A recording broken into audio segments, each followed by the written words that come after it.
Salut les bricolos! Aujourd'hui, on fait le diagnostic de la maison. C'est parti! Si tu cherches à acheter une nouvelle maison, ou si tu es déjà proprio, c'est bien de savoir la diagnostiquer toi-même.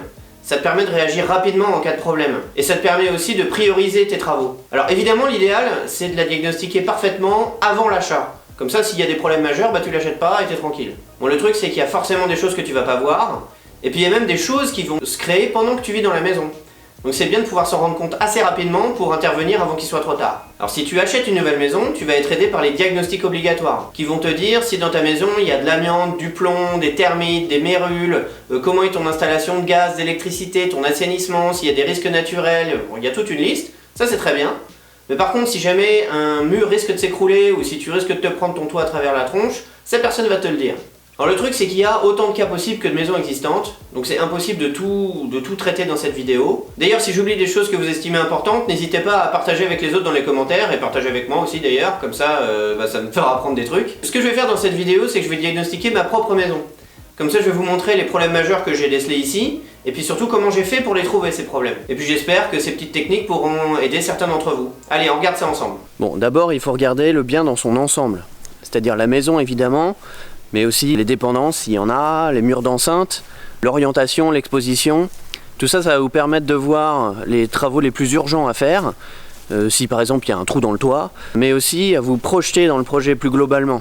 Ensuite, on regarde les murs de plus près pour voir si l'enduit tient bien. En l'occurrence, celui-là tient un peu trop bien puisque c'est pas jointé à la chaux, c'est du ciment, donc c'est pas génial. On avait vu dans la vidéo sur les caractéristiques de l'habitat ancien qu'une des premières choses à faire, c'était justement d'enlever le ciment qui retient l'humidité dans le mur.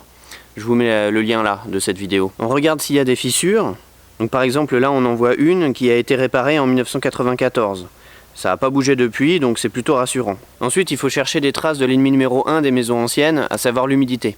Alors revoyons ensemble d'où peut venir l'humidité dans une maison. Elle peut venir par le sol, ce sont les fameuses remontées capillaires, évidemment venir du ciel par la pluie, et elle peut aussi rejaillir sur le sol et venir sur les murs extérieurs. Bon là je parle pas de l'intérieur de la maison, mais elle peut provenir aussi évidemment de fuites dans les canalisations, et puis de l'activité humaine. Le simple fait de respirer par exemple dégage de la vapeur d'eau. Donc là par exemple on peut voir au pied de ce mur une trace noire due à l'eau qui rejaillit en tombant sur les briques. On peut aussi chercher des traces d'humidité à l'intérieur, comme sur ces poutres ou sur ce mur. Là on peut observer une trace flagrante de remontée capillaire puisqu'on voit du salpêtre sur ce mur. Je ferai une vidéo spécifique sur le salpêtre. Ensuite, on regarde la toiture, qui est un très gros poste de dépense dans une maison, donc il faut y porter particulièrement attention. Donc on commence par regarder par l'extérieur. Donc voici deux exemples.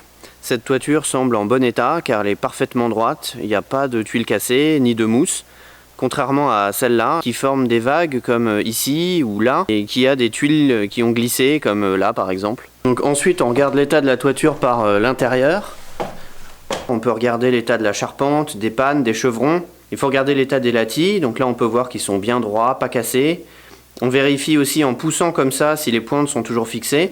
Là par exemple on a l'impression que tout va bien, mais en fait il manque quelques pointes. Et là c'est plus flagrant encore. On peut voir aussi certains latis qui sont noircis, comme ça par exemple. Ça veut dire qu'il y a eu présence d'humidité, souvent due à des tuiles cassées ou alors qui sont devenues poreuses. Il faut vérifier aussi l'état des gouttières. Un bon moyen de se rendre compte qu'une gouttière fuit, c'est de regarder l'état des murs. Là par exemple vous voyez une trace sur le mur et en bas une grosse trace d'humidité. Ça veut dire que la gouttière au-dessus fuit. Ça peut se voir aussi en regardant le sol. S'il y a des endroits où il y a les cailloux apparents comme ici, ça veut dire qu'il y a de l'eau qui tombe régulièrement à cet endroit. Donc certainement la gouttière au-dessus qui fuit. Ensuite vous pouvez chercher la présence d'insectes malveillants comme les xylophage par exemple. Donc là on voit plein de trous sur ce plancher. Ou alors sur cette boîte vous voyez des petits tas de sciures. Donc ça veut dire que malheureusement les insectes sont toujours actifs. Merci d'avoir regardé cette vidéo jusqu'au bout, j'espère que tu auras appris des trucs. Puis si j'ai oublié des choses, n'hésite pas à le mettre dans les commentaires, comme ça moi aussi je vais apprendre des trucs. Si cette vidéo t'a plu, n'hésite pas à mettre des petits pouces en l'air, ça me fera vraiment plaisir, et puis c'est important pour la visibilité sur YouTube. Et puis surtout, abonne-toi!